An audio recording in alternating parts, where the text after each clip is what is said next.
Fala, meu povo! Está começando mais um episódio da Escola do Varejo.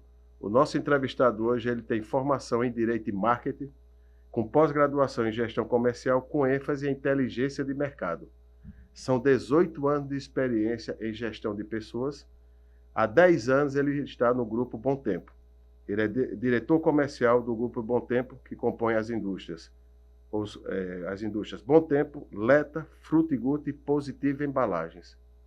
Uma frase o resume: não me pergunte se sou capaz, dê-me a missão. Está hoje conosco Hermes Carvalho Oliveira, e seja muito bem-vindo ao podcast, Hermes. Obrigado, Ricardo. Obrigado, Luiz. É uma satisfação imensa estar aqui com vocês, debater um pouco, né, trocar conhecimento. Eu estou até nervoso, estar diante assim, de dois gigantes aí. A gente vai... Ô, rapaz, você é um cara de uma... Fala isso não, que a gente fica empolgado. Eu já tive bons embates com o Luiz, viu? Rapaz, quem não Bons teve embates. bons embates com o Luiz, não é? Luiz é uma pessoa maravilhosa, mas quando ele está comprando, ele incorpora um mendigo, né? Ele pede, sabe? Hermes, aproveitando, o Grupo Bom Tempo tem essas 4 indústrias. Na verdade, são 3, né? 3 o Bom indústrias. Tempo é o grupo que faz alusão ao sobrenome do Marcílio. Marcílio Bom Tempo Martins. E o grupo foi uma fusão, foi feita em 2019, onde a Frutigut passou a ser fabricada em Bom Conselho, que antes era fabricado aqui em Arapiraca, e aí, por motivo estratégico, preferiu colocar lá, enquanto estava construindo a unidade do Peleve. Então, a ida da Frutigut para lá fez a união das marcas. Só que o Marcílio e o Cláudio, estrategicamente, preferiram também fazer a verticalização da indústria. E essa verticalização partiu da embalagem. Então, hoje, a Positiva Embalagens, ela fabrica as garrafas, as tampas e as caixas de papelão que a gente usa. E também, agora, com o lançamento do suco, também vai fazer as garrafas PET. E já estamos também com a máquina comprada, está só em fase de ajuste para fazer também os nossos copos de requeijão. Então, no caso, o Grupo Bom Tempo, só corrigindo, para quem nos ouve nesse momento, seria Frutigut, Leta e Positiva Embalagens. Exatamente.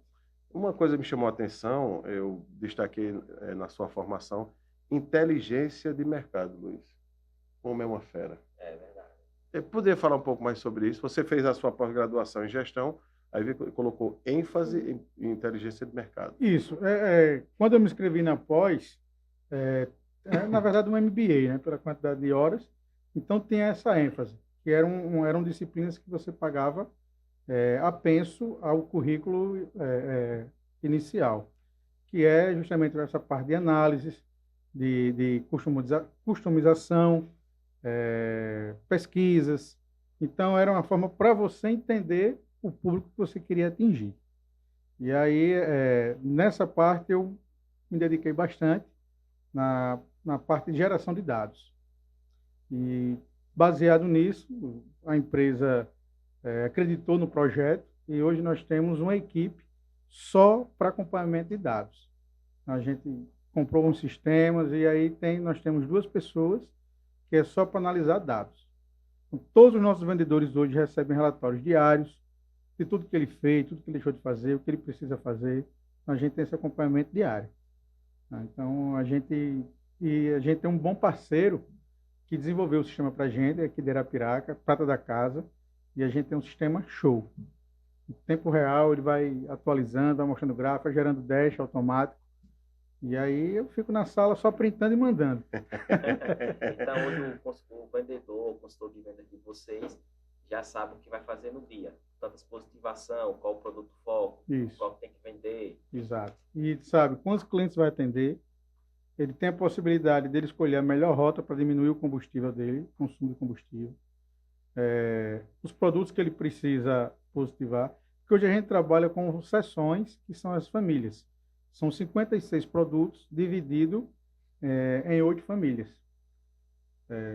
Aliás, são 56 produtos divididos em 8 seções. Ao longo do ano teremos mais 2, né? Vai vir um suco e mais uma outra linha.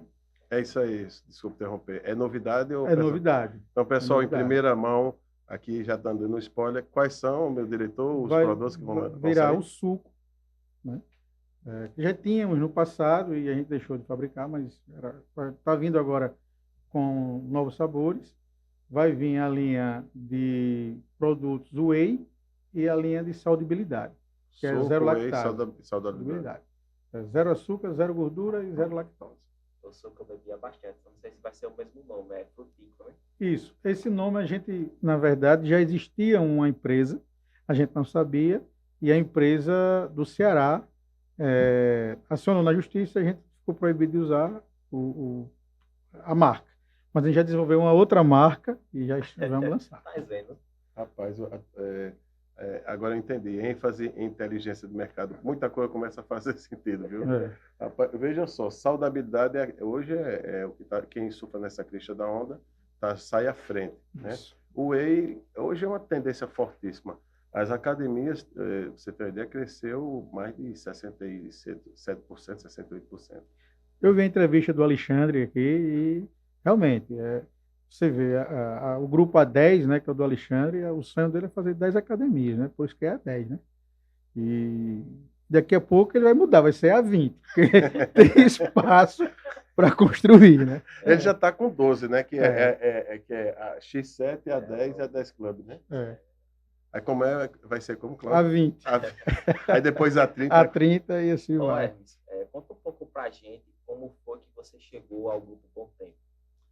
Foi o seguinte, Luiz.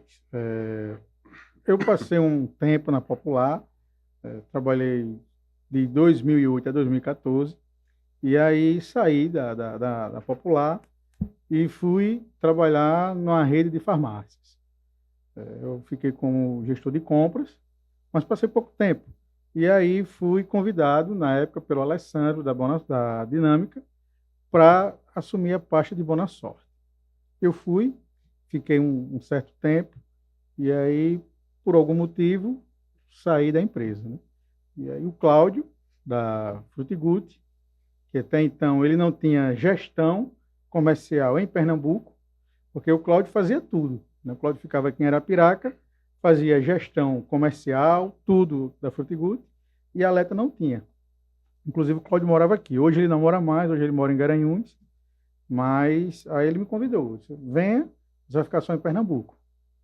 Aí eu fui, fiquei lá, passei eu acho que uns 3 anos só Leta. Aí depois, ele disse, não, agora vem e incorpore tudo. Eu vou sair da parte comercial, que não é minha praia. Eu vou ficar na parte de desenvolvimento de produtos, porque o Cláudio, ele é químico. Ele além dele ser o nosso CEO, né, porque o Marcelo é o nosso presidente, o Cláudio é que toma as decisões mais estratégicas. E ele desenvolve produto, ele formula produto, ele entende tudo de produção, ele compra produto, compra embalagem, compra alguns insumos, e aí ele sabe, bicho, eu não tenho tempo. Então você assume o comercial e monta a equipe. Então, quando eu iniciei, eu era exército de um homem só era eu e os vendedores. Depois foi que foi vindo mais pessoas. Hoje nós somos, ao todo, 6. São 6 gestores de área. São 2 em Pernambuco, 2 em Alagoas, não, 3 em Pernambuco, 2 em Alagoas e 1 em Sergipe. Então a gente hoje já montou uma equipe. Aí terminei após, acho que em 2023 eu fiz após.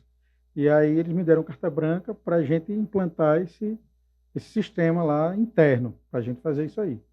Então deu muito certo. E até desses nossos analistas de dados foi promovido agora a gestor de área. Meu gestor de área de Recife saiu e aí eu promovi ele. Eu já estou substituindo ele, treinando outra pessoa para ficar no lugar dele. Então, assim, o comercial é dinâmico, como vocês sabem, a roda gira. E a gente aposta muito na prata de casa, né? Hoje vocês trabalham, então, em Pernambuco, Alagoas e Sergipe. Qual é a diferença desses 3 estados? Sobre produto específico? Tem um estado que valoriza mais as marcas locais ou não? Sim. Pernambuco hoje é só marca Leta. E Alagoas e Sergipe é Frutigut. A gente também tem um CD em Propriá e temos um CD em Recife, que faz a distribuição da capital e aqui de todo o Sergipe. Mas em Sergipe a gente tem dificuldades, porque é um estado mais recente, a gente só tem 6 anos que está atuando em Sergipe, então quando a gente chegou já existiam outras marcas, e a gente hoje fica lutando, né, brigando com quem já estava. A Frutigutti, como vocês sabem, passou por um processo totalmente de reformulação, não tinha uma valorização, a marca ela foi negligenciada por muito tempo, tanto pela própria empresa quanto pelos, pelos nossos clientes, né? E hoje, quando o Cláudio veio, juntamente com o Marcílio, e disseram, não, vamos reestruturar a marca. Então, a indústria ficou pronta, aqui no Peleve, então a gente está fazendo um trabalho muito focado na marca. Em Pernambuco, já a Leta, a gente tem uma facilidade maior de trabalhar com a Leta, porque mesmo tendo em Pernambuco uma marca muito forte, como a Bom Leite e a Isis, que são marcas consolidadas, a Leta é a terceira força hoje de Pernambuco, né? Então a gente está lá nos grandes players, a gente está no Açaí, está no Mateus. Inclusive, em Alagoas, a gente atua nesses players com Leta, né? Não atua ainda com Frutigutti. Mas em Pernambuco existe uma valorização maior para essa linha realmente de perecíveis, de iogurte. Talvez seja a dinâmica do próprio mercado, que é um estado muito focado também na agricultura, na pecuária. Talvez seja isso, né? E aí tem marcas muito fortes lá, como a Bom Leite, a Isis. Eu vejo o pessoal falando de vendas que Pernambuco é um pouco dos estados que mais valoriza as marcas regionais deles mesmo, né? Não sei se isso no papel funciona. Funciona. É o que a gente chama barrista. Barrista. Né? Funciona. Funciona muito. Recife, não. Recife não é bem assim, porque Recife, por ser uma capital muito grande, então ele tem invasão de todo canto. Inclusive, o maior inimigo hoje dos comerciantes de Recife não é nem os atacados, é o próprio Ceasa. E chega muita coisa sem nota, chega queijo de origem duvidosa. Então, esse mundo circula no Ceasa e acaba atrapalhando todo mundo, né? Mas o interior é barrista. É verdade. O pernambucano, ele valoriza muito. A sua pergunta é pertinente, porque ele valoriza muito as marcas da terra. Isso. Então você vê que até as campanhas dele eram voltadas Pernambuco. E o pernambucano em si, ele tem esse arraigado isso, né? Isso. Eu até, na época da Popular, até cometi uma gafe, porque a Popular, em 2010, inaugurou o CD lá, né? Iniciou em São José do Egito, com uma pequena fábrica, depois montou um CD em Garanhuns. E aí eu fui para lá, fiquei lá um tempo em Garanhuns com a Popular, né? Em 2010. E aí a gente foi participar de uma feira. E a Popular tem aquele produto, o goiabada cremosa, que a gente faz o rocambole. Lá, se você chamar o bolo de rolo de rocambole, o cara dá em você. Lá é bolo de rolo, porque é um produto que é exclusivamente do pernambucano. Ele que inventou o bolo. Então, bolo de rolo. Se você dizer que é rocambole, ele bota você para fora. E ação bravo, né? Rapaz. É assim.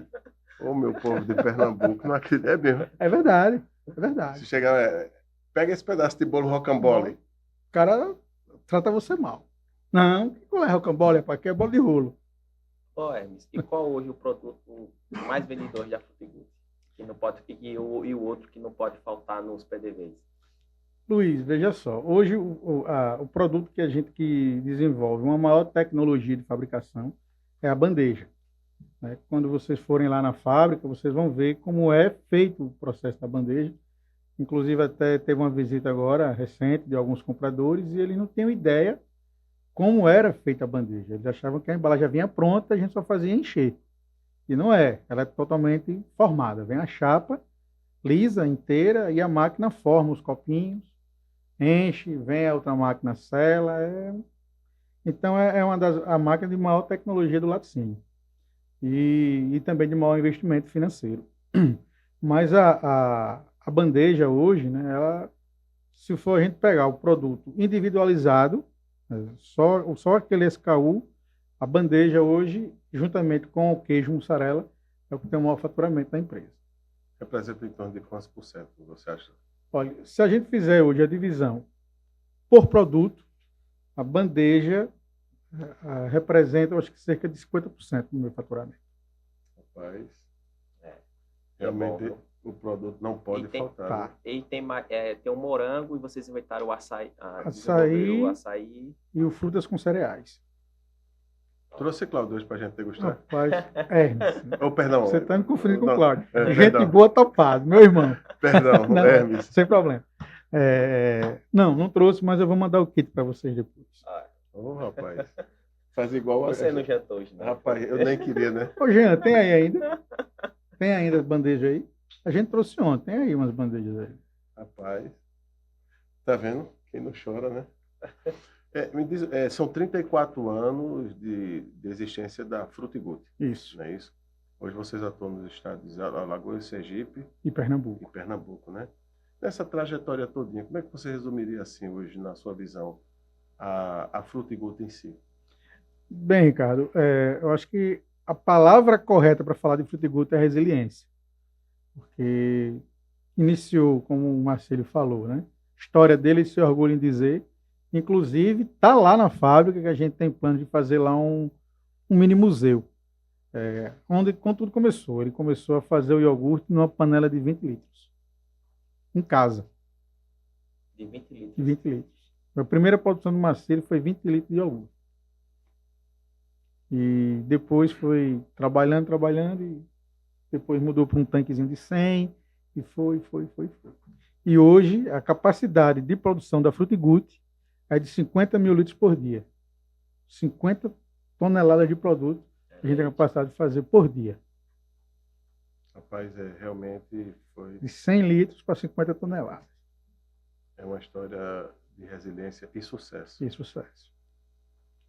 Estamos aqui com Hermes Carvalho Oliveira, diretor comercial do Grupo Bom Tempo. Ô Hermes, nessa vasta experiência sua de gestão hoje, como manter o vendedor focado para vender mais? Um dos motivos é o dinheiro, mas tirando a parte de dinheiro, como manter esse cara focado, resiliente, apto ao mercado de trabalho, visitar o cliente? Ô Luiz, assim, eu costumo participar das reuniões, especialmente aqui de Alagoas. O Jailson, que é o gestor da área aqui, a gente dividiu, são duas áreas hoje. O Jailson ficou com a parte do interior e o Antônio com a parte da capital. Mas o vendedor é como uma outra profissão qualquer. Então, ele tem que ser motivado dele mesmo, né? Por mais que a gente force, mostre, mas se ele não quiser, não vai. Não vai. Então, e também assim, vocês trabalham com gestão e tal, vocês sabem, não é só o dom, porque eu não acredito que você vender seja um dom. Eu acredito que você pode ter uma aptidão para isso e você vai desenvolver mais habilidades, estudando, aprendendo e assim vai. Dom, eu creio que é uma música, o cara que sabe jogar futebol, tocar um violão. Tá? Eu sou canhoto, não toco nada. Mas a gente tenta, Luiz, estar sempre buscando e dando informações para o vendedor, mostrando para ele que ele é um instrumento necessário para o andamento, né? Para o sucesso da empresa. E nas reuniões, quando eu participo, eu faço questão de dizer o seguinte: cara, leve para o cliente a solução. Não seja o problema, seja a solução. E faça o cliente entender que a gente não está levando só o produto. A gente está levando a forma do cliente ganhar dinheiro e pagar as suas contas. Né? Eu acho que eu já usei essa frase com você uma vez, que a gente está negociando um volume. Eu disse: Luiz, você vai pagar o boleto com o produto. Você não vai... eu garanto a você que esse volume vai vender antes de vencer o boleto. Segurança, viu? Né? Você não vai tirar o dinheiro do seu caixa. O produto vai se pagar. Porque assim, a gente está levando a solução. Né? E eu lembro que o Luiz disse assim, a venda não é só você ter o argumento. É a parceria, a confiança, é tudo. E a reciprocidade do comprador. Né? Então, por mais que eu sei que os compradores querem preço, né? mais competitivo, mas tem uma série de nuances que compõem também a negociação, né? É a parceria, é a segurança, é dizer, não, eu vou negociar com o Hermes um volume que eu nunca peguei. E aí, se o travar? Não, a gente faz um sellout, eu vou trazer o promotor, a gente vai fazer piso de loja, a gente vai dar o suporte. Agora, caso não dê mesmo, a gente pensa no plano B. Mas, inicialmente, é isso. Então, se o comprador não sentir segurança no vendedor, ele não vai comprar. Porque vai dizer, esse cara vai me abandonar. Quando tiver dificuldade, ele vai correr, né? E, então, é isso que a gente passa para nossas equipes. Bicho, olha, vá com segurança. Se você estiver inseguro, chame o seu supervisor, chame o seu gerente de área e vá com ele. E tem casos até que eu vou também, né? Quando às vezes eu tenho uma afinidade maior com o comprador, eu faço questão de ir também para levar realmente a segurança para o nosso cliente. Esse ponto de vista do Hermes é interessante porque, resumindo, é o pós-venda, né? Você vender o produto, fazer com que o cliente revenda o produto. Exato. E volta a negociar novamente. Tem muitos consultores de venda, entender isso e ajudar vai diminuir bastante os problemas. Eu acredito que o negócio vai fluir bastante. Essa semana foi muito bom esse tema, porque eu vi um grande, assim, dono de uma empresa falar maciçamente sobre isso, né? Ele, olha, pós-venda. Porque a segurança que você passa, você imagina, até eu comecei a dizer, rapaz, vale a pena negociar com o Hermes. Olha, você, em outras palavras, você não está só. Porque, imagina, fechou o volume e o depois. Só que você vai precisar fazer a nova venda. Então, assim, hoje o pós-venda é algo que precisa ser, acredito eu, muito bem, assim, dado ênfase. E, qual é a lei do aprendizado? Da repetição em reuniões, sempre falar. Que hoje é algo que tem feito a grande diferença. E se ambas as partes não fizerem a execução, não vai saber onde errou, onde está acertando. Tem que fazer a execução. Comprou, precificar, colocar na loja, fazer as ações, o time de merchan abordar, degustar, o vendedor acompanhar. E como você falou, essa via de mão dupla, assim, toda negociação tem que ser leal. Não adianta eu querer lhe vender uma coisa na intenção de dizer, eita, vou lascar o Luiz. Não, no bom sentido, né? Vou fazer um... Vai entubar ele, né? O Luiz tá aí com... Nunca comprou esse volume, mas eu vou forçar ele a comprar. Aí o Luiz compra e tá, venceu o Luiz. Se for nessa condição, a negociação não vai dar certo. Então a gente tem que ser mão dupla. Então, tá bom para você, Luiz? Tá bom para mim também. Então a gente vai. Fechamos o preço? Vamos. Você tem que ser leal para colocar aquele preço. Eu não estou fazendo puxa-saquismo do Luiz, não, mas todas as vezes que a gente negociou, foi assim. O Luiz disse, Hermes, de dia tal a dia tal o preço é esse, e de dia tal a dia tal o preço é outro. Vou baixar o preço, vou botar no encarte, assim. Mas o volume é um só, fechado. Está de acordo, chega no dia, cumpriu. Então, assim, é lealdade entre as partes. Né? Não adianta o Luiz dizer, olha, eu vou botar o seu produto a X, e chega lá, está 2x. E depois o produto não vende, ele vai dizer, agora você vai pagar o sellout. Não, mas você não cumpriu com a sua parte. Então, aí vai gerar um desgaste, um transtorno desnecessário, né? O Luiz, eu corroboro suas palavras. A gente faz negociação com o Luiz, ele cumpre o prometido, aí a tendência é você aumentando. Você é um cara que pede muito desconto, sabe, Luiz? Mas tirando esse defeito... É verdade, concordo. Não, tem um mendigo, né? Ele pede. Mas, assim, em termos de visão de negócio, sua gestão é diferenciada. Graças a Deus, hoje em Arapiraca, nas redes, uns grandes players aqui de Arapiraca, tem uma leva muito boa de compradores. Né? Não vou citar nomes para não gerar ciúmes em um e outro, né? Porque pode ser que eu esqueça de falar de alguém, mas são todos muito bons. São realmente pessoas formadas para isso, forjadas para isso. Para comprar, para trazer solução para a empresa. E é muito bom. Já tive a oportunidade, o desprazer de ter alguns momentos com alguns compradores, Pernambuco, Sergipe, que dá raiva. Você não consegue negociar com o cara. Porque quando você senta na cadeira, para negociar, eu quero o preço. Peraí, vamos falar outras coisas, o preço a gente deixa por último. Cara, se você não tiver preço, pode levantar e sair. É mesmo. Eu detesto esse tipo de negociação, Mas é muito desrespeitoso isso. né? Muito desrespeitoso. Porque a gente não vai trazer só preço. Vamos ver outras soluções, vamos ver outras coisas. Mas aí, graças a Deus, aqui em Arapiraca, a gente está bem servido disso aí. É porque tem várias, no meu ponto de vista, tem várias maneiras de você desenvolver uma negociação. Não só negociar volume, mas ver o que, é que a gente está errando.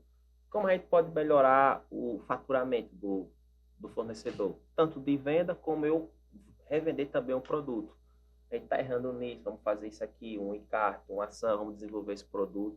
Porque comprar o que vende é fácil demais. Né? Eu quero ver você desenvolver categoria. Isso. Aí você pegar um requeijão, fazer ele que vende 2 caixas, fazer vender 50 no mês. Isso só vai fazer aceitando e executando com o fornecedor. Se não fizer indo conversar, o cara só quer o preço, só quer o preço. Exatamente. Porque você me sangrou tanto que eu não tenho mais dinheiro para dar nada. A conta não fecha, A né? conta não fecha. A pessoa diz assim, qual é o segredo? Não tem magia, tem fazer contas, né? Isso. Você me lembrou uma frase que diz assim, os 3 pilares de qualquer varejo. O cliente, sua majestade, como diz o seu Luiz Lira. Um abraço, seu Luiz. Segundo, os colaboradores.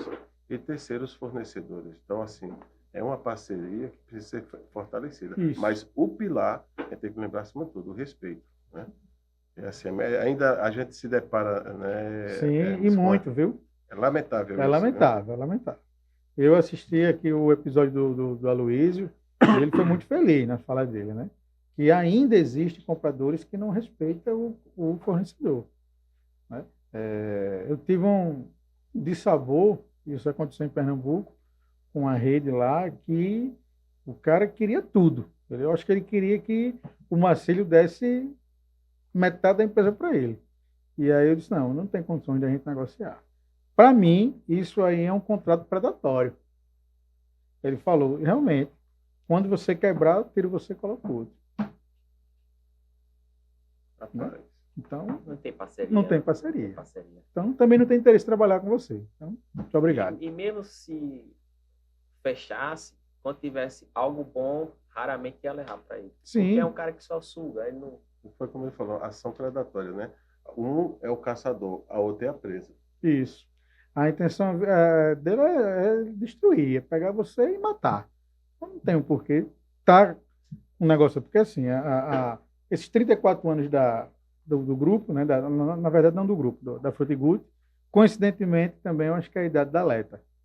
É baseado nisso, na constância das vendas. Então a gente está lá toda semana, desde quando a gente trabalhou com a pronta entrega. Existem rotas que quando a gente trabalhava com a pronta entrega, o cliente já ficava esperando o dia do vendedor. Então, por exemplo, chegava o concorrente na frente e dizia, olha, vou comprar você, mas deixa esse espaço aqui que o pessoal da Frutigut vem amanhã. Porque tem essa fidelização da gente de atender o cliente. E o Marcílio, ele bate muito na tecla, dizendo que a responsabilidade do vendedor para com o cliente é a mesma que a empresa tem em pagar os salários em dia. Porque o cara está esperando a gente para botar o produto da gente, para vender, para fazer dinheiro, para ele pagar as contas dele também. Então, a gente tem que fazer a catraca girar. Então, isso aí, desde quando o Marcílio começou, que ele se orgulha muito de dizer que foi vendedor, né? Que foi vendedor quando começou, e até hoje ele traz isso como ensinamento. É um dos pilares da empresa. Toda reunião que ele participa, ele fala isso. Todo mundo já sabe, mas ele repete. É uma visão extraordinária, né? Ele fala que realmente sente a dificuldade dele. Ele viveu isso, né? Ele deve ter passado por, como diz assim, por muitos perrengues. Sim. Assim, quando você passa, é aquela máxima, né? Você tem autoridade e propriedade para falar. Porque ele tem autoridade, passou, tem domínio do assunto, e o resultado nem se fala, né? O grupo há 34 anos de existência. Isso. Né? Me diga uma coisa, Hermes. Hoje, a empresa, em termos de prioridade, de planejamento estratégico nos próximos 5 anos? Bem, o Cláudio, nós todos os anos nos reunimos. E o Cláudio, ele fica muito presente com relação a isso. Então, nesses 5 anos, tem o planejamento da produção, de produtos que virão. Claro que nesse ínterim aí pode atravessar um produto no meio, né? Que não estava nos planos e é uma onda do mercado resolve lançar. Mas a gente já faz o planejamento do que a gente vai lançar e a gente faz o planejamento de onde a gente quer chegar em faturamento. Então, eu já eu monto a meta anual, e divido ela trimestralmente. Então, eu passo a meta já do trimestre para os gestores de área, eles já sabem a meta do trimestre. E eu digo a eles, olha, qualquer oscilação do mercado, a gente revê, ou para mais, ou para menos. Mas a regra é que a gente refaça os cálculos a cada 90 dias. Porque, como o mercado é muito volátil, e a área de lácteos, principalmente, porque, assim, não existe vácuo de poder, né? Rei morto, rei posto. Então, você tem um concorrente. O concorrente sumiu do mercado, ele vai ser ocupado. Então, quem está mais preparado, ocupa. Aí, a gente explode na venda, tem que recalcular. Porque também, senão fica muito fácil, todo mundo bate meta e perde a graça. Né? A meta tem que ser conquistada, tem que ser brigada. Né? No Muito caso, a tática inamovível, a estratégia, você sempre revisa de 3 meses. Se a meta tiver factível, com uma certa facilidade, é revista. É revista. A gente altera os planos. Os caras, mas você não disse, não, peraí, também não pode ser belebebo, né? Tem que dar uma dificuldadezinha. O bom de entrevistar a turma de vendas é que é bacana, né? Assim, esse linguajar do cabo chega, olha, meu irmão, eu quero crescer. Eu te convido, vamos comigo. É verdade. Com a sua vasta experiência que você tem de área comercial, você falou uma questão sobre metas. Uma curiosidade minha. Como fazer uma meta eficaz dentro do parâmetro de crescimento e compatível para o pessoal bater? Quais os meios? Na sua visão. A gente trabalha ano vezes ano. Tá? Então, pego os indicadores do ano passado, o trimestre do ano passado, e a gente vai botar o crescimento para o trimestre desse ano. E aí eu coloco uma margem, um percentual de crescimento e lanço em janeiro, por exemplo, janeiro. Ficou fácil, todo mundo bateu, aí em fevereiro eu tenho que dar um ajustezinho. A sintonia é fina, né? Aí, assim, é muito relativo a meta. A meta, porque a meta ela é individualizada. Né? Eu falo sempre nas reuniões, a gente não pode estar apenas olhando a tela do computador, né? O número frio. Ali representa o dinamismo do profissional, do vendedor. Tem cara, por exemplo, eu tenho um vendedor lá em Recife, que a gente preparou a meta dele para o trimestre, e ele abriu uma rede que não estava nos planos. Foi revista a meta. Né? Ainda não, eu vou rever agora. Então, cara, um mês, hoje a gente não é nem dia 15, o cara já vai com 200% da meta. Então, mês que vem... Se prepare. Rapaz, vai se preparar. É compatível, né? Porque é algo que estava fora da curva. Essas perguntas e ele vai ter que vender todo mês esse cliente. Né? Se o cliente tem poder, se tem bala na agulha, tem que vender o cliente. Né? Assim, as perguntas do Luiz. Ô, Luiz, tu quer ser vendedor? Não, porque assim, essas perguntas até eu entendo eu fazendo, mas percebeu que. Não, porque como aí eu tô achando que ele está querendo uma consultoria particular. É porque é o seguinte, como eu lido muito com o pessoal de vendas, eles falam bastante de número, de meta, positivação, meta. É uma curiosidade que eu tenho, né? Eu sei. Pronto. E os nossos indicadores, que são os nossos KPIs, nós temos a positivação, que é 95% dos nossos clientes. Então, hoje, para o meu vendedor ser premiado, ele tem que bater 95%. Da carteira. Da carteira dele. Todo mês. Todo mês. Tem o percentual de inadimplência, né, no caso de adimplência, né? Ele tem que atingir. Tem os clientes top 5. Então, ele tem que bater a meta nos clientes top 5. Não só financeira, mas também de positivação. Então, todos os clientes têm uma meta. Os clientes também têm meta. Tem meta. Meta de selinho, meta de compra. Isso, meta de compra. O cliente não sabe, mas o vendedor tem que bater. Rapaz, o bom é que vai ficar só para nós aqui. Né? O cliente não sabe, então ele tem que vender ao cliente. Se, por exemplo, vamos dizer que a soma dos 5 clientes de 100 mil reais, por exemplo.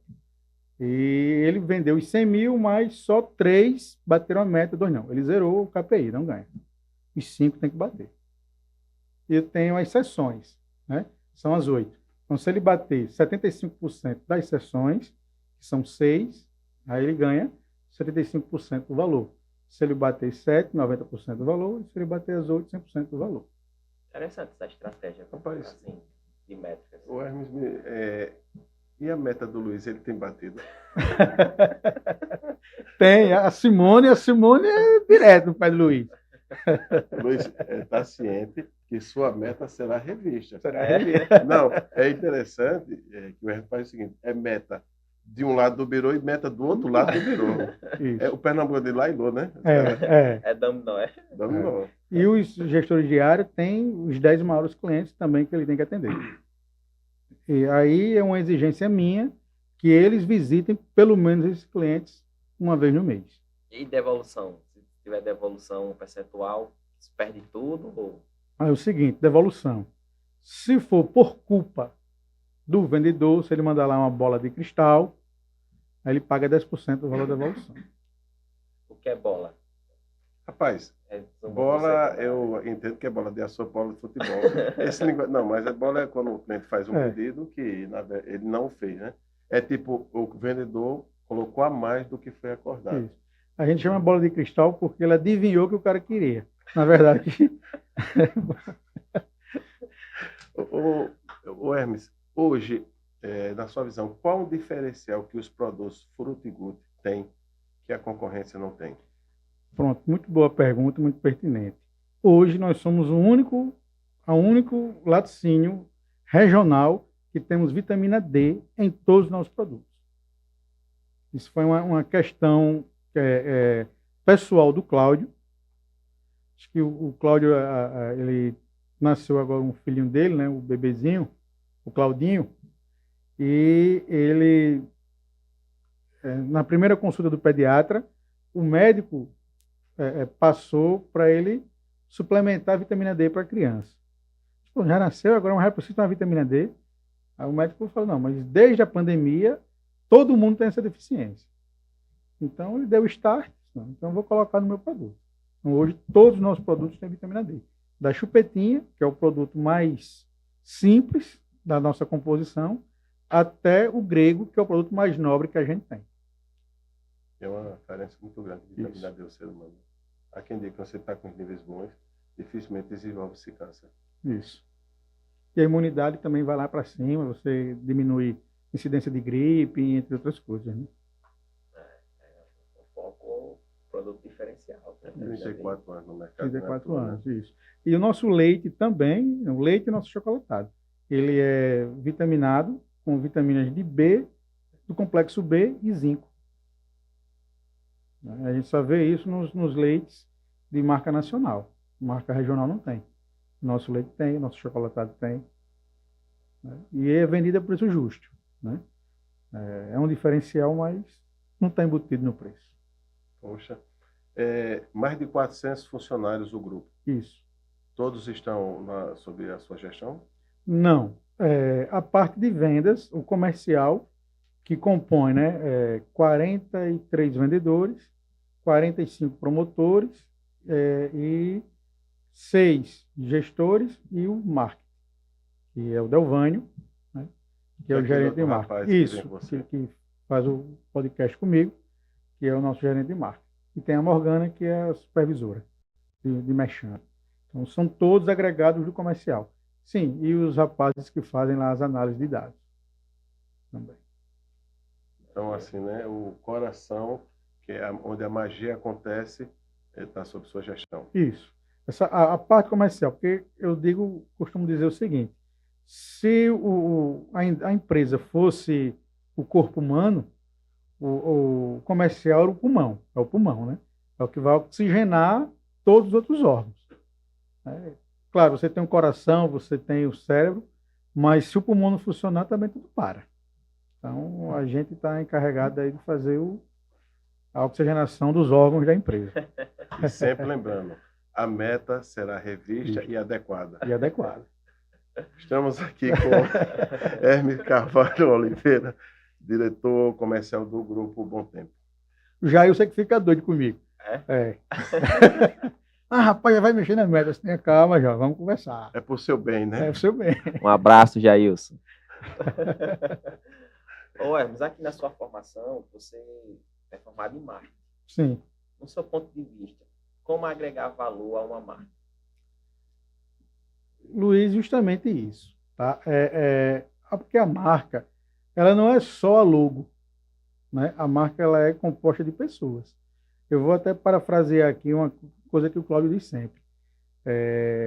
A nossa marca, o nosso CNPJ é composto de vidas. A gente tem vidas no nosso CNPJ. E a marca ela não é fria. Né? Então, primeiro passo, a gente trabalhar o nosso interno para que todo mundo seja feliz, tenha a felicidade de trabalhar na empresa. E aí a gente vai consolidar isso fazendo as boas práticas de produção, fazendo também as boas práticas da logística. Né? E o João Paulo, o nosso gerente de logística, é um cara muito preocupado, muito dedicado, já está até doente, está com síndrome do pânico agora, mas vai ficar bem, vai ficar bem. E os nossos vendedores, que é a nossa linha de frente, os nossos promotores, né? E assim, o cartão de visita é o promotor. Então, se a gente começar a fazer todas essas boas práticas, começando na produção, na verdade, começando desde a coleta do leite, né? Que o nosso motorista que coleta o leite, ele é preparado, ele faz análise do leite lá no produtor. Se tiver alguma irregularidade, ele já não traz o leite. Isso é uma prática normal nos laticínios. Você vai ver isso aí também lá no sertão. O Kelvin também é muito preocupado com isso. E quando chega no laticínio, é feito todo o tratamento, porque a gente sabe que aquele produto ele vai ser consumido por crianças, por idosos, por todo mundo. Então, se a gente não levar qualidade para a gente ter que a nossa marca seja consolidada e as pessoas digam assim, poxa, tomei agora o iogurte da Frutigut, é muito bom, não deixa a desejar a ninguém. Aí você começa a fortificar a marca. Né? Se o cara começar a dizer, bicho, isso aqui iogurte não presta, isso aqui não tem gosto de nada, isso aqui é água pura. Por mais trabalho que eu faça lá na retaguarda, o campo acaba com tudo. Então, a consolidação da marca é pessoas. Né? Pessoas e confiança. Né? Isso. E aí você vem pessoas e processos. Nessa ordem, tá? Pessoas e processos. Aí sim, aí você começa a consolidar a sua marca. Você começa a dizer que você tem qualidade, que a sua marca ela é forte e ela é longeva no mercado. Né? E não é uma chuva. O cara chega, como você sabe, chega aqui uma marca de fora, olha, eu quero lhe vender e amanhã o cara não aparece mais. Né? Foi embora, sumiu, deixou aí o... Então, não tem sustentabilidade, né? na operação, na confiança, e a marca vai embora. Você como comprador e você também como gestor comercial, deve ser terrível você negociar com um cara, com a marca, e amanhã a marca ir embora. Ou você trabalhar numa empresa que hoje você atende uma área, aí não vamos fechar essa área. A gente não vai atender mais. Você como gestor, como é que você vai se sentir? Né? Porque você vai botar a sua cara no mercado, você vai lá visitar o cliente. E amanhã, se você tiver com outra empresa, você vai ver com que cara você vai chegar lá no cara? Fazer, me compra. Cara, puxa, eu te comprei, tu sumiu e agora tu quer me vender de novo. Né? Então, isso é o que faz. Então, assim, também não é da noite para o dia. Né? A marca regional, ela tem uma diferença. A gente aprendeu fazendo e fazendo para o nosso ramo local, nosso arranjo local. Diferentemente uma Nestlé, da Danone, que já vem com um conceito mundial, uma coisa diferente. Inclusive, a Danone ela tem um estudo que o brasileiro, na América do Sul, é o país que menos consome leite e derivados. Nós perdemos para a Argentina, que a população da Argentina é 25% da população do Brasil. E a gente perde para os argentinos. Em consumo? Em consumo de iogurtes e derivados de leite. Por que seria? É a cultura. Né? É cultural. Por quê? Porque, assim, não que a gente não consuma leite, mas, principalmente no interior do Nordeste, o que é o consumo do leite? É o cara chegar lá direto na vaca, todo na teta da vaca e toma o leite. Esse não é contabilizado, né? Você não tem como mensurar isso. O cara faz uma coalhadinha em casa, você não tem como mensurar. Isso não é do mercado. Então, a gente só consegue mensurar o que é industrializado, que passa pela indústria que o varejo ou os atacadistas vendem. Isso é mensurado. Então, hoje, o Brasil, você vê, ironicamente, nós consumimos mais uísque do que derivados de Isso é bebida. verdade. E anos atrás, a capital mundial de uísque do Red Recife. era Recife. O brasileiro consome cerca de 0,8 litros de iogurte por ano. Recife consome 2 litros de uísque por ano. Oh, minha nossa. Quanto? 2. O Brasil Por habitante. sempre é a referência. Por habitante, tá? Por habitante. A gente Uma consome discrepância 0,8. enorme. Enorme. Enorme, né? Então, assim, é uma potencialidade muito grande que a gente tem de mercado, só que não temos a cultura de, de abraçar as coisas, né? E, assim, o regional sofre com isso. Porque, às vezes, você quer dar preferência numa marca nacional e você tem um ali que é tão bom quanto. Às vezes, até melhor do que uma marca nacional. Seria Né? também porque os derivados de leite, de iogurtes, tanto regional como nacional, o valor agregado é um pouquinho alto. Tirando alguns produtos que a gente sabe da bebida láctea, da chupetinha, seria também esse ponto. Ou é cultural mesmo, é gosto, paladar? Luiz, cara, eu creio que não é só o poder de compra eu creio que não é só. Porque você vê aí a diferença entre Danone e marcas nacionais, né? Danone, Frimeza, Batavo, que são valores bem altos em comparação aos regionais. Eles têm o consumo deles, né? Porque nós temos ainda uma cultura de dizer o seguinte: o mais caro é o melhor. As pessoas têm esse sentido de valor, né? Que o preço é o valor do produto, quando são coisas diferentes, né? Preço é preço, o valor é outra coisa, né? Então, assim, a Frutiguto tem um valor, né? Nós somos regionais, nós temos o nosso valor, também temos o nosso preço. Aí a gente tem que colocar na cabeça das pessoas que o nosso valor não é o preço, é a nossa qualidade, né? Então, é um trabalho que tem que ser feito aos poucos. Pode tornar uma memória afetiva, né? Exatamente. Hermes, hoje a gente enfrenta um grande problema com relação à escassez de mão de obra. Independente do nicho, né, do segmento, sempre nós temos esse problema. No seu caso, como é que você tem pilotado esse grande desafio? Ricardo, cara, isso é um desafio muito grande, cara. Por mais que a gente busque no mercado, e assim, eu particularmente eu tenho uma política que eu não, só se for o último caso, de convidar alguém que esteja empregado em outra empresa. A não ser que o cara lá não esteja feliz, não queira, me procure, ou procure um dos nossos gestores, que a gente faz uma proposta se for interessante. Mas eu evito retirar, porque eu sei que vai quebrar as pernas do cara. Porque tá difícil, bicho. Tá difícil. E essa nova leva que está vindo aí, e a gente está batendo muito isso também no nosso podcast, é que os caras que são imediatistas não aguenta nada. Se você olhar com um cara feio, o cara quer ir embora, não quer mais trabalhar, fica revoltado, olha, tá difícil. A gente está buscando soluções com RH, fazer treinamento, para ver o que a gente pode segurar, né? E quem está com a gente, graças a Deus, grande parte dos nossos vendedores, grande parte mesmo, tem mais de 10 anos da empresa. Então, o turnover é baixo. Para vendas é baixo. E aí eu tive agora uns turnover lá em Pernambuco, mas uns foram reabertura de rota, divisão de rota, e aí teve que agregar, né? E aí esses agregados não se adaptaram, saíram, está tendo essa situação. Muita rotatividade eu tenho em Recife. E falando sobre uma visão geral, alguns estudos e pesquisa mostram que algumas empresas já estão buscando profissionais que já estão aposentados. Sim, O pessoal dá 50 anos, 60 isso é o anos. 50 mais. Tá no auge. Tá no auge. E outro dado importante nessa pesquisa que eu li é que, vamos dizer, antigamente um casal tinha 3, 4, 5, 6 ou 10 filhos, né?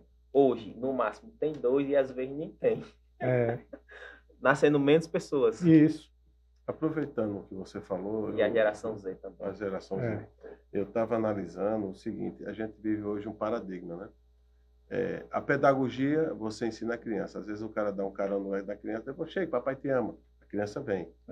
Mas a andragogia, o adulto aprende o que ele quer. O trinco do coração do adulto só tem para o lado de dentro. Olha aquele desafio de qualquer gestor. Você chegar e dizer, olha, vamos lá. E aí tem que usar, aí entre as técnicas, né? Entre o RH, técnica de persuasão, mas seja lá como for, ainda assim, a andragogia, o adulto aprende só o que ele quer. Você pode dar pressão e pintar o set, mas se a pessoa realmente não quiser, aí é um entrave muito grande. Tem até aquele ditado popular, né? Que papagaio velho não aprende a falar, né? Justamente por isso. O cara está ali focado só naquela, aqui a visão tapada, a visão de túnel, e não sabe nada que está acontecendo ao seu redor. Às vezes eu costumo fazer, eu tive a oportunidade de fazer um treinamento com a Patrícia Carvalho, da Popular, de coach. A Patrícia, ela é Master Coach e eu tive a grande oportunidade, a grande honra de fazer esse curso com a Patrícia. Foram 10 sessões que mudaram bastante a minha forma de gestão. E aí, recentemente, na empresa, eu fiz um treinamento onde se tem a idade do funcionário. Não a idade cronológica, mas a idade dele enquanto funcionário. Então, você tem os funcionários são bebê, criança, adolescente e adulto. Isso pelo comportamento deles na empresa e as necessidades deles. Cara, quando eu comecei a falar isso, e a gente começou a ver ponto a ponto do que cada um se enquadrava, quem se enquadrou no bebê ficou revoltado, ficou pé da vida, achando que eu estava querendo diminuir, querendo humilhar, e não é. Não tem uma mente aberta para entender que ele, enquanto bebê, não na idade cronológica, mas sim nas suas atitudes, nas suas ações, ele precisa estar sempre acompanhado, sempre uma pessoa do lado. E isso aí, ao invés de você ter um desenvolvimento, você atrapalha outra pessoa. Porque você tem que deixar alguém sempre ali, supervisionando. Retarda o processo. Então, a gente chegou num nível que a gente não consegue mais ter tempo para estar treinando. Então, a gente precisa de um cara que venha e desenvolva. Né? Recebe ali o básico, mas ele tem que caminhar com as pernas dele. Mas aí é difícil. Esse é o desafio, né? Esse é o desafio. Eu vejo uma solução para as empresas valorizar a prata da casa. Em que sentido? Você aperfeiçoar em treinamentos e trabalhar esse colaborador para que ele assumir novos cargos. Isso. Porque como está muito de fora, recrutar, trazer, o que é que você faz? Você investe na prata da casa e melhora os benefícios. É uma questão de você tentar segurar os talentos. Sim, sim. Que para o gestor é um grande desafio, viu? Você segurar os talentos. É um grande desafio. Porque, como o Ricardo falou, você está numa empresa, você vê uma equipe, eu prefiro tirar aquela equipe, que já está uma equipe adulta, né, do que eu contratar um cara que está no estágio de bebê e eu ter que ganhar esse cara. Eu já vou trazer o cara já adulto, já pronto. Aí eu vou cobrir a oferta, vou oferecer mil e uma coisas para ele e acaba tendo o fura-olho do concorrente. Então, eu particularmente sou contra. Eu busco muito investir na prata da casa. Inclusive, a gente promoveu agora o nosso analista de dados, ele agora vai ser o gestor de área de Recife. É jovem, os gestores mais antigos, rapaz, tem certeza e tal, a gente vem num nível diferente, não, cara. Mas ele fazia os dados. Então, toda a formação de dados ele tem. Ele pode não ter tanta vivência de campo, mas aí é treinável. Né? A parte de dados, a análise de dados, ele sabe. Ele quem me alimenta, então ele sabe fazer mais que eu, né? Que ele me dá o suporte. Então, é uma aposta. É bom. Essa diversidade é boa, tanto valorizar a prata como também trazer de fora, porque o de fora às vezes vem com uma mentalidade diferente que pode agregar no time, né? No Sim, negócio. sim. Mas veja só, vamos fazer aqui um paralelo. Você, não sei se foi o seu primeiro emprego no São Luís, mas você está lá há muitos anos. Então você estuda, você se aperfeiçoa, você detém o conhecimento. Aí, de repente, o seu Luís vem e diz, olha, vou botar um cara para comandar você. E você se sentindo preparado. Porque a gente também tem que ser honesto com a gente mesmo. Né? Se eu não sou capaz, por isso que essa frase me motiva. Não me pergunte se eu sou capaz, dê minha missão. Se eu não der conta, aí você bote outro. Né? Então, é isso que eu faço. Olha, cara, é a sua vez. Vá lá. Se não der, já sabe. Né? Mas, aí se você, seu Luís, fizer isso com você, matou a equipe. Desmotiva você, desmotiva outros. Talvez aquele cara não encaixe. Né? Agora, se a equipe tem a consciência de que se chegar o desafio, eu não sou capaz de assumir, aí sim, vamos trazer o cara de fora. Ele vai implantar, vai trazer uma sistemática nova, uma coisa diferente, né? E aí vai. Por exemplo, agora o nosso amigo Ricardo está assumindo um desafio, né? Está vindo de uma empresa para outra e vai levar o que ele aprendeu, o know-how dele para a sua empresa. Vai ser de grande valia, vai. Então, ele vai implementar, vai criar uma sistemática. Mas eu tenho certeza que se lá tivesse alguém capaz de assumir, eu teria trazido o Ricardo. Né? Então, Ótimo ponto de vista. Não, claro. É a visão, né, a experiência da pessoa. Né? A gente tem que lembrar que não é a ciência exata, mas você precisa... há pessoas que muitas vezes, igual a sua frase, não me pergunte se eu sou capaz, dê minha missão. Sim. Então, você pegou hoje um analista e deu, vou te dar a missão. Isso. Porque eu acredito que você é capaz. Isso. Né? Hoje, nós estamos vivendo várias tendências para 2025. Alguns economistas veem um ano extremamente desafiador, um momento de retroceder. Outros dizem, nada, nós vamos crescer. Na visão sua de gestor, 2025 é um ano desafiador para crescimento ou vamos parar e analisar? Olha, a parte de investimentos fica muito a cargo do Cláudio e do Marcelo. Né? Eles são, na verdade, eles são os quem assinam o cheque. Mas a gente tinha planos esse ano de abrir um CD na Paraíba, um CD na Bahia. E recentemente a gente se reuniu e recalculou a rota. Então, não é momento da gente expandir. Vamos segurar o nosso mercado que a gente tem hoje, melhorar o que a gente tem. Claro que ainda tem muita coisa a ser feita. Então, vamos fazer o trabalho de consolidação da marca Frutiguri, fechar mais o mercado, criar mais parcerias e depois a gente pensa dar esse segundo passo para 2026. Então, o plano que foi calculado em novembro do ano passado foi mudado. Né? Então, é aquela questão. Começa, mas no meio do caminho desiste. Então, a gente tem essa recalculada. E agora a gente vai investir recursos para Alagoas, Sergipe e Pernambuco. Então, o ano, na visão do Hermes, diretor, vai ser otimista ou vamos segurar a onda e esperar no que vai dar?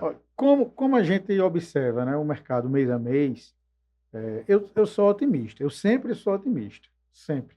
Porque quem diria que de uma pandemia a gente ia crescer? Né? Quem diria que uma crise de saúde mundial e a gente continuar vendendo, né, e muito. Então, é uma coisa que o mercado é meio louco.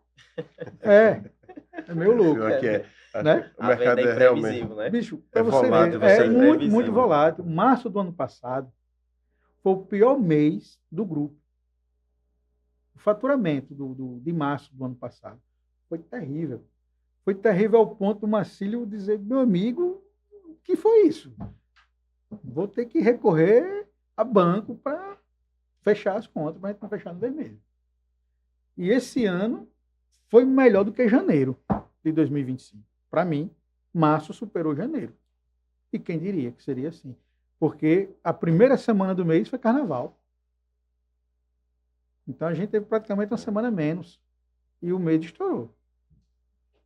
Então, assim, é louco. Então, a gente tem que estar todos os dias olhando, todos os dias eu abro o computador, vamos olhar, vamos aqui, vejo aqui. Aí eu vejo algum indicador que está baixo, aí eu, bicho, vamos melhorar nisso aqui para ver se a gente consegue superar. Eu tenho uma estratégia particular, né, uma coisa que eu faço particular, que é os saldos que eu estou conseguindo vender a mais que o ano passado, eu estou fazendo um cofrinho imaginário, que vai ser o meu resultado no final do ano. Então, eu digo para a equipe, cara, eu não posso vender menos que isso. Vamos bater atrás, porque se eu baixar disso aqui, eu tiro o saldo do meu porquinho. Então, no meu porquinho tem que estar saudável. Engordando. Porque quando eu for no final do ano, porque, como a gente sabe, né? Como nos Estados Unidos. Nos Estados Unidos você recebe por hora, mas o seu salário é contado por ano. Por ano, exatamente. Né? Então, o meu saldo é anual. Eu preciso desse valor, é o que eu vou crescer. Vou crescer 5%, 6%, 7%, vendo esse saldo. Então, eu já faço a conta para 12 meses. Divido e, ó, bicho, eu não posso vender menos que isso. E o porquinho imaginário precisa estar como... Engordando. Claro. Ele não pode... É o único momento que a dieta não dá certo. Não dá certo. Rapaz, realmente, você está de parabéns. Uma visão estratégica muito boa. Assim, a coisa flui e a vivência é notória. Está de parabéns. De coração, obrigado. Mas o porquinho tem que estar gordinho. Tem que estar gordinho. A gente chama muito o tal do gap, né? Isso. Você citou, né? Ano após ano. Quanto o Hermes cresce, quanto ele cai. Só que o cai é deletado quanto ele cresce. Isso. Porque eu tenho que estar cheinho. Tem que estar cheinho. Eu crio um porquinho imaginário e vou guardando lá. Boa essa, muito boa. Faço lá um porquinho imaginário e vou acompanhando ele todo mês. Ô Hermes, a nossa bacia leiteira, ela consegue atender todos os laticínios do estado? Ou vocês têm alguma dificuldade na alguma época do ano? Temos. Tem um período entre safra normal, que é o seguinte. A vaca, o leite, ele é inversamente proporcional à agricultura. Quando está chovendo muito, diminui a oferta de leite. Né? Então, tem uma série de nuances aí que diminui a questão da produção do leite. Mas a gente tem aqui em Alagoas, vem de Sergipe, a Damari, né? A Nativille, comprar leite aqui, a Betânia. Então, acaba que o pouco que a gente produz é rateado também para esses laticínios de fora.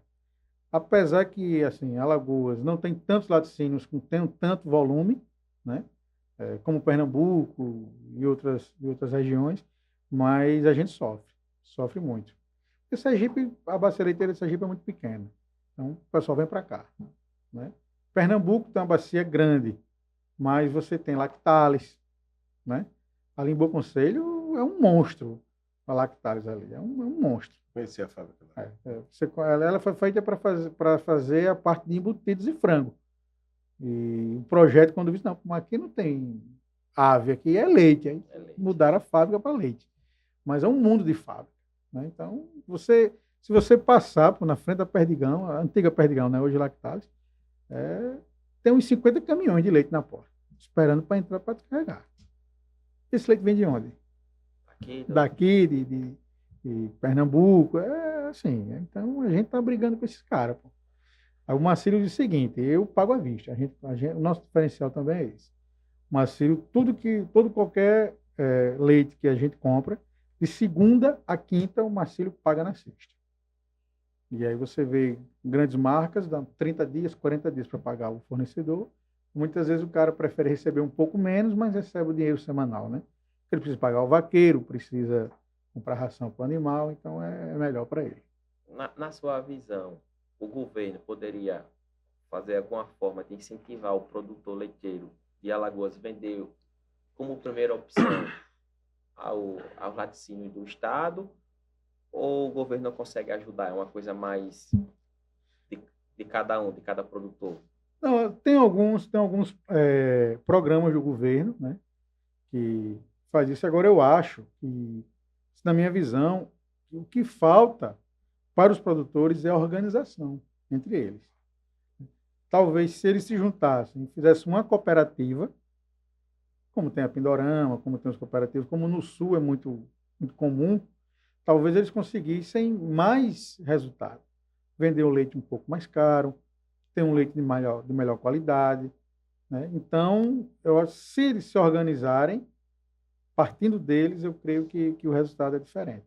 Porque hoje cada um é dono do seu tanque. Às vezes a gente empresta o tanque para um, o tanque para outro, e não é a mesma coisa, né? Cada um, você negocia um preço, o Ricardo negocia o outro. Talvez se juntar, se organizar, melhora, até para a própria indústria melhora. Tem uma política de negócio. Isso, tem uma política de Porque negócio. não fica assim os preços, né? Até mesmo porque em si essa cooperativa ajudaria muito para que chegasse no entendimento, né? Sim, Porque você imagine, o que é que acontece às vezes com o bujão? Às vezes tem um que vende um preço e outro de outro, aí eles se juntaram para que pelo menos tivesse uma... Aí uns até disseram a formação de cartel, né? Já outros, há órgãos que fiscalizam isso. Mas realmente uma visão correta. isso. Então, vamos fazer uma cooperativa, né? Então, todo mundo se ajuda, todo mundo é dono, e o lucro é para todos. E o prejuízo também. E os laticínios também apoiar a ideia de... Sim, também.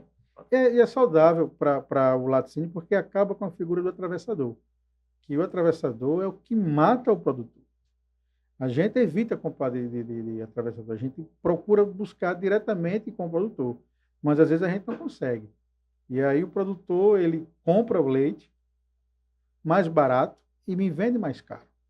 Porque ele vai ganhar o dele, né? E essa diferença que o produtor deixa de ganhar, ele poderia estar ganhando se ele negociasse diretamente com a indústria, né? Então, esse é o problema. É uma questão mais de organização também, dos próprios produtores. Estamos com o Hermes Carvalho Oliveira, diretor comercial do Grupo Bom Tempo. Luiz, tem mais alguma pergunta para o nosso diretor? Eu tenho uma pergunta aqui. Ele vai perguntar de venda. Olha, dificilmente, mas as perguntas do Luiz. Eu digo, Luiz, você está querendo mudar de lado de cadeira, né? É porque você. Não perguntar assim, as perguntas voltadas, né, para, olha, atendimento, mas quando eu vi, não, vendedor, como é a pressão, é muito grande, a meta é revista, aí é revista. Mas a sua meta também tem que ser revista, né? Tá bom. Não, eu não sei, assim, a sua meta, eu não sei como é que funciona o mercado assim, de compras, mas você tem meta de compras também. Você tem a meta de compra. Compras, KPIs, vários. O comprador hoje virou um vendedor, é mágica, mas o comprador, ele é o gestor. Ele é o gestor. É o gestor, né? Então, na verdade, o nosso amigo Charlan disse que vai acionar o Senado para mudar. Gestor de negócios ou é negociador. Vai acabar esse título comprador. Vai ser um gestor de negócios. Mas no final, realmente é isso. Você tem que comprar bem, você tem que analisar, acompanhar os encargos e tudo mais. Hoje, o comprador é uma peça extremamente importante, independente seja supermercado, seja material de construção, seja o que for. É um profissional que precisa cada vez mais ser reconhecido. Isso. Na verdade, o grande amigo e inimigo do empresário é o comprador e o contador, né? Se o contador for ruim, ele quebra a empresa. E se o comprador comprar mal, quebra também. E se deixar faltar... olha que missão, imagina. O comprador, se falta, o comprador ele sempre... a gente parte daquele pressuposto. Houve uma guerra na Ucrânia, o comprador é culpado. Tudo, assim, eu até me solidarizo, porque... Ou o vendedor. Aí, só que assim, o comprador, aí se deu rupturas, ele é culpado. Se comprou demais, estourou o financeiro, ele é culpado. E o que fazer? Mas isso era um outro assunto, né? Vivendo entre o céu e o inferno. Me diga uma coisa, Hermes. Na sua visão hoje de gestor, são 18 anos lidando com pessoas, né? E Thomas S. Monson disse assim, o manto da liderança é um manto solitário, né? E pesado. Muito. Né? Eu queria te fazer assim, a primeira pergunta, na sua visão hoje de gestor, o que uma empresa não pode deixar de ter? Calor humano. Calor humano. Né? Eu lembro quando eu fiz marketing, eu li um livro de um autor, eu esqueci o nome dele agora, não me falou a memória, acho que é o DNA, Data de Nascimento Avançada, mas ele fez o seguinte, todos os dias ele pegava um post-it, escrevia uma frase você, bom dia, tal, você está bem, tal, e botava na mesa de todos os funcionários da empresa. Todo mundo recebia aquilo. Aquilo ficou casual. Certo dia ele disse, não, vou botar hoje. Não botou. Todo mundo foi perguntar a ele o que estava acontecendo. O que aconteceu? A gente não está mais lhe agradando, o que foi que aconteceu? Eu disse, não. Porque ficou usual e tal. Eu disse, não, mas a gente gosta, isso motiva a gente. A gente já vem de manhã querendo saber qual vai ser a frase do dia. Então, assim, é calor humano, né? Então, se a empresa não tem, se você não tem satisfação, aí, cara, não adianta ter produto bom, não adianta ter marca boa, mas o local de trabalho, se for ruim, se for péssimo, se as pessoas que estão lá dentro se odeiam, não vai. Perfeito. Né? Não vai. Empresa é pessoa, gente. Isso. Hermes, agora a pergunta é inversa. O que uma empresa não deve ter? Não deve ter. Eu perguntei o que deve ter, calor humano, Sim, show. isso. Mas o que ela não deve ter? Ricardo, assim, cara, são tantas coisas que uma empresa não deve alimentar. Não vou dizer assim, não deve ter, porque vai ter. Mas você não deve alimentar. É justamente a disputa interna, a má disputa, né? Porque a disputa saudável é boa, né? Por exemplo, eu sou do comercial, tenho a minha meta de produção, ou de venda, mas você é da produção, você tem a sua meta de produção. Vamos disputar? Será que eu vou conseguir vencer o que você vai produzir e vice-versa?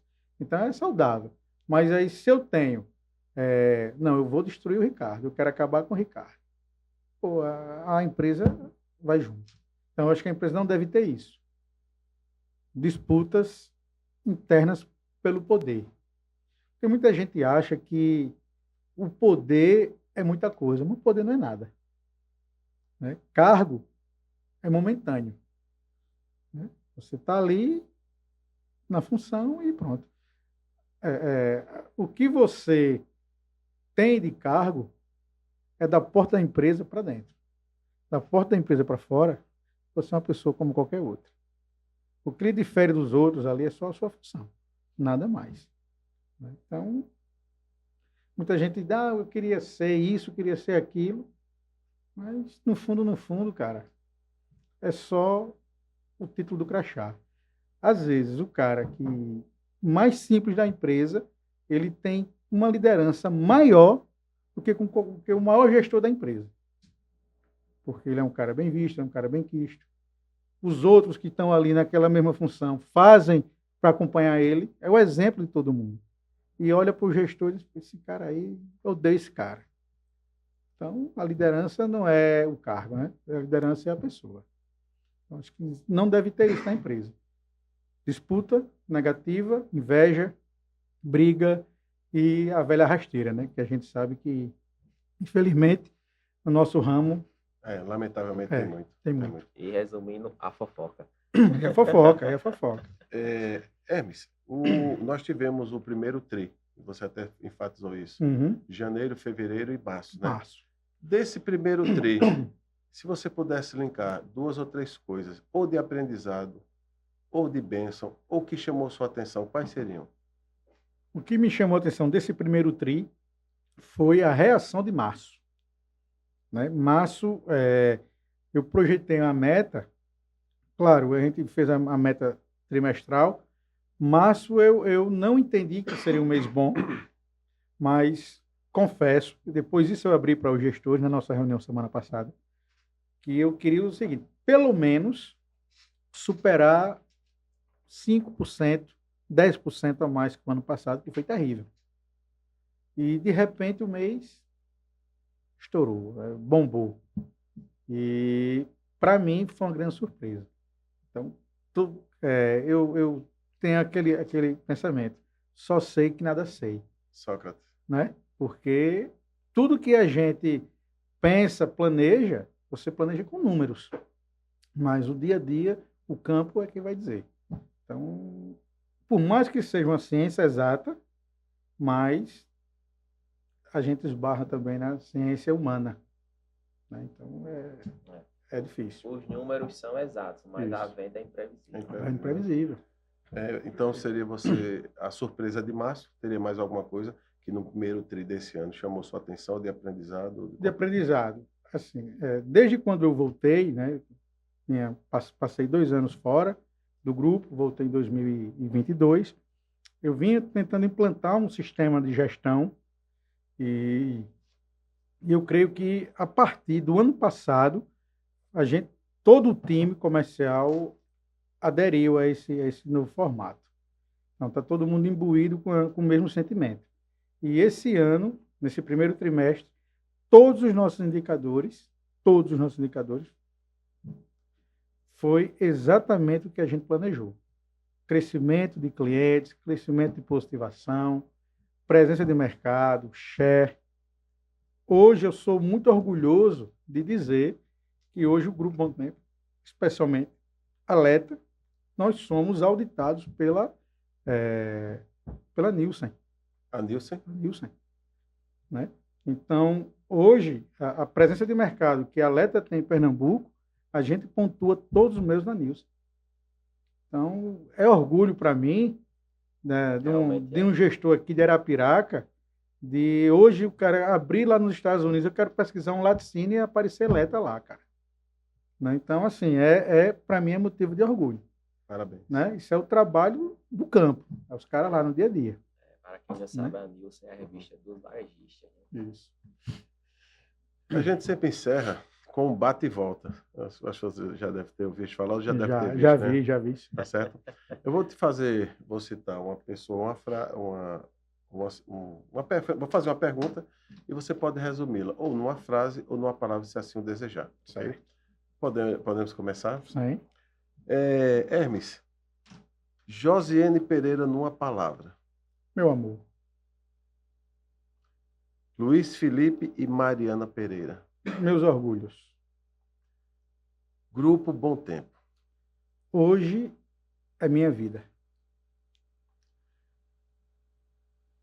E Deus. Tudo. Se fosse resumir Hermes Carvalho numa palavra, e que essa palavra ela destaca a sua maior virtude, qual seria essa palavra? Ricardo, eu acho que a minha maior virtude é a paciência. É a minha maior virtude. Porque de vez em quando eu explodo, mas uma das grandes virtudes minhas é a paciência e também saber ouvir. Para tomar uma decisão, eu demoro um pouco, porque eu preciso ouvir todos os lados. Eu planejo bastante. Então, a minha maior virtude é essa, a paciência. É saber agir na hora certa. E, claro, a empresa hoje, né, o Cláudio Marcílio, eu ali junto, mas as decisões nem sempre partem de mim. Então, eu levo e tenho que aguardar o momento deles. Então, é ok, então vamos. Então, é uma paciência que eu tenho, porque o meu tempo é diferente do tempo deles. E, às vezes, o tempo deles também não é o meu. Às vezes, eles querem, é agora. Agora não dá, né? Mas tem que ser. Então, vamos lá. Né? Como diz o ditado, a gente amarra o burro onde o dono manda. Mas são tempos diferentes. Mas eu tenho essa paciência e, graças a Deus, a gente consegue manejar muito bem com eles. Há quem diga, né? A paciência é uma virtude celestial, né? Isso mesmo. Eu vou te fazer 2 exemplos aqui, até mesmo porque a gente vê o seu dinamismo e suas palavras são firmes e sabe exatamente, é um objetivo claro e definido na sua vida, tanto pessoal quanto de gestão, né? Uhum. A gente sabe onde você quer chegar. Se você tivesse a oportunidade de chamar uma pessoa para tomar um café e essa pessoa você fosse pedir um conselho, quem seria essa pessoa hoje? Hoje, para tomar um café e pedir um conselho, eu chamaria hoje o Dr. Lenildo Amorim. Dr. Lenildo Amorim. Isso. Se você estivesse em um banco e você tivesse o privilégio de conversar com uma pessoa durante 5 minutos, essa pessoa não está mais na esfera mortal, quem seria essa pessoa? Ayrton Senna. Aí pegou pesado. Se eu tivesse essa oportunidade, eu tentaria ter essa conversa com ele. Justamente pela paciência que ele sempre teve. Aí a resiliência, né? O cara ganhar um grande prêmio no Brasil, com a caixa de marcha quebrada, só entrando na primeira e a sexta. e o cara ser campeão. E pelo ser humano também. E ser humano e tudo. Então, outro cara desistiria, né? Se eu vou parar aqui, pronto. E o cara foi até o fim. Hermes Carvalho Oliveira, o que é a vida? Ricardo, a vida é uma grande passagem e um grande aprendizado. Nada do que a gente adquirir aqui a gente vai levar, com exceção do nosso conhecimento. Então, tudo que você aprender, você distribua. Que conhecimento é a única coisa que você doa e não se acaba. Então, quanto mais você ensina, mais você aprende. E o cara que tem medo de ensinar, achando que vai perder o lugar, está fadado ao fracasso. Porque, caso você faça isso, você tenha alguém que está subordinado a você. Então, não vou ensinar tudo esse cara, que esse cara vai me derrubar. E se ele lhe derrubar, cara, você é capaz de assumir o mesmo cargo ou melhor em outro lugar. E ele não vai ter o mesmo sucesso que você. Porque o mal por si só se destrói, né? Eu quero passar a palavra para o Luiz, e aí a palavra final é sua, como convidado. Primeiro, eu queria te parabenizar pela sua vivência, pela forma, a fluidez, né? A gente vê que a vivência ajuda muito, especialmente nas palavras e na visão. Parabenizar a sua visão estratégica e, assim, pela a pessoa do Hermes e o profissional Hermes. Aqui não, de coração, quero te reconhecer o quanto foi bom ter ouvido e falado e conversado e entrevistado você, ok? Muito obrigado, Ricardo. A gente não se conhecia pessoalmente, Exatamente. né? Se conhecia só no grupo e tal, mas o Luiz a gente já se conhece há muito tempo, né? O Luiz é goleiro, né? Gosta de jogar futebol. Mas assim, cara, eu fico feliz, né? E, claro, hoje você também está vindo para o ramo do laticínio. Eu conheci um cara que ele dizia o seguinte: existe a doença do bezerro. Quando você trabalha no laticínio, você não consegue mais sair. É viciante, você não consegue mais sair. Porque o bezerro lhe morde, tchau. Mas eu também estou à sua disposição. Tá? Caso você queira conhecer lá a nossa estrutura, está de portas abertas. Não é porque a gente trabalha em empresas concorrentes que somos inimigos. Nós somos parceiros e a gente está aqui para trocar experiência, conversar, tomar um café. Já que o Ayrton Senna não está, a gente toma café junto, né? Debate e cria conhecimento. Eu tenho certeza que você tem muita coisa para me passar, para aprender e vice-versa. É um aprendizado contínuo, né? Constante. Hermes, quero agradecer sua presença aqui, de ter disponibilizado o seu tempo, que eu sei que é muito corrido, trazer o seu conhecimento, nos dar essa oportunidade de ouvir e levar também conhecimento. Somos muito gratos aqui do podcast Escola do Varejo. Mas eu que agradeço, Luiz. Que agradeço e estou em falta com você. Mas agora você nos abandonou, né? Você botou uma compradora. Mas aí a gente está... Mas aí a gente está junto sempre. Viu? Obrigado mesmo. Valeu. Agora sim, para seguir o protocolo, considerações finais, e em respeito a você, a gente sempre encerra com uma frase. Mas você falou algo que eu lembrei de uma frase de Ezra Taft Benson. Aí, após isso, eu vou dizer essa frase em respeito a você e a sua vivência e a sua visão. Certo. Eu tenho que dizer uma frase? Não, essa frase vai ser dita. Eu iria dizer uma frase de Muhammad Ali. Certo. Mas você falou alguns trechos na sua fala que eu mudei essa frase. A gente adapta a frase à pessoa que é mais importante nesse podcast, além de você que nos ouve, o nosso entrevistado. Então, assim, aí as considerações finais vai passar para você, e após isso eu encerro então com essa frase de Ezra Taft Benson. Rapaz, o Ricardo é uma enciclopédia. Né? O cara é uma enciclopédia. Então, tem que colar nele, Luiz. Tem que colar nele, porque com certeza ele tem muita coisa a nos ensinar. Verdade. Né? Conhecimento. Eu vi alguns posts do Ricardo, alguns pontos de venda, né? Abriu uma caixinha de pergunta e tal, muito interessante isso. E a gente tem que fazer isso mesmo. Vou fugir um pouco do protocolo, mas nós gestores aqui, a gente a gente também não sabe tudo, né? Então, eu posso ter dificuldades em manejar com alguma situação da empresa e eu tenho que ter essa experiência com outros gestores, né? Passar o know-how dele, a vivência, e a gente chegar num entendimento.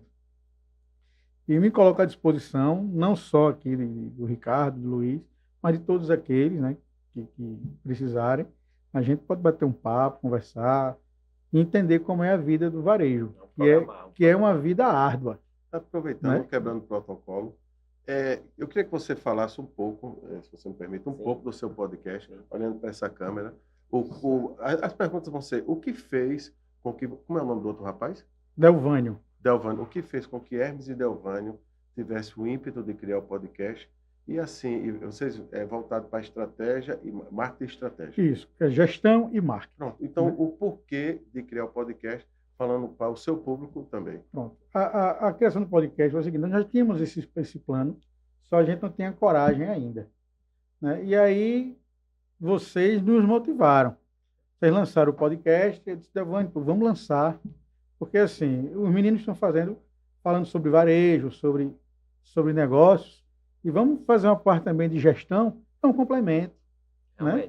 É um complemento. A gente não fala só da gestão do varejo, a gente fala da indústria, a gente fala... Ontem nós trouxemos o doutor Lenildo, falou muito sobre a Unimed, sobre a gestão da Unimed. Virão outras pessoas, vamos trazer engenheiro de produção, nutricionistas, para falar sobre a gestão de uma forma mais ampla.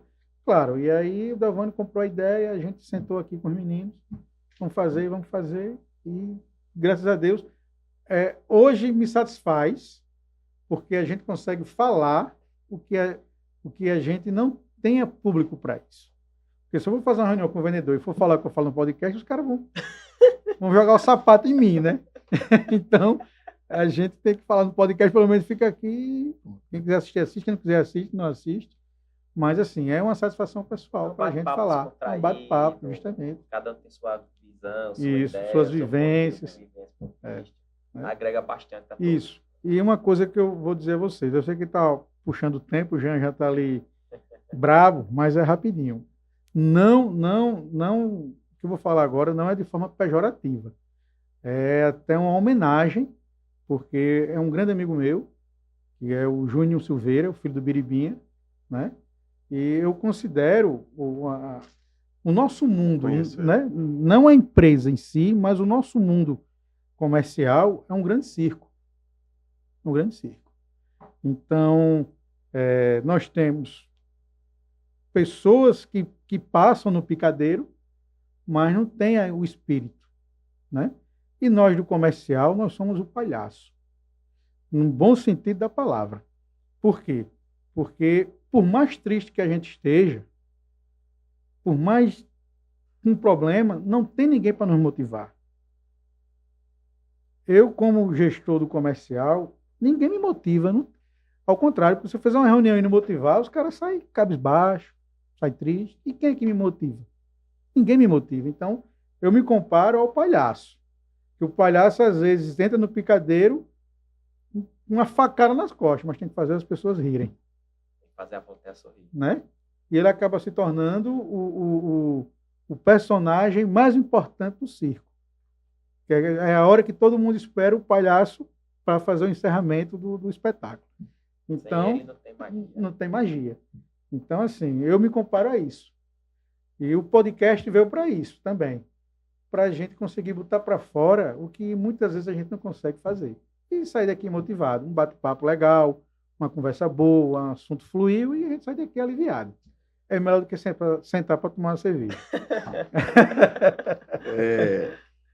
Como eu havia dito, né, hoje no debate do diretor comercial do Grupo Contempo, Hermes, e foi falado muito sobre ego, sobre sentimentos que gestores não devem ter.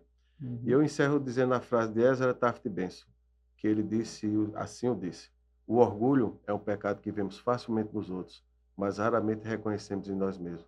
O orgulho é feio e diz: se tem sucesso, sou um fracasso. Podcast Escola do Varejo. Obrigado, Hermes. Valeu, Hermes. Obrigado, meu irmão. Valeu. Obrigado.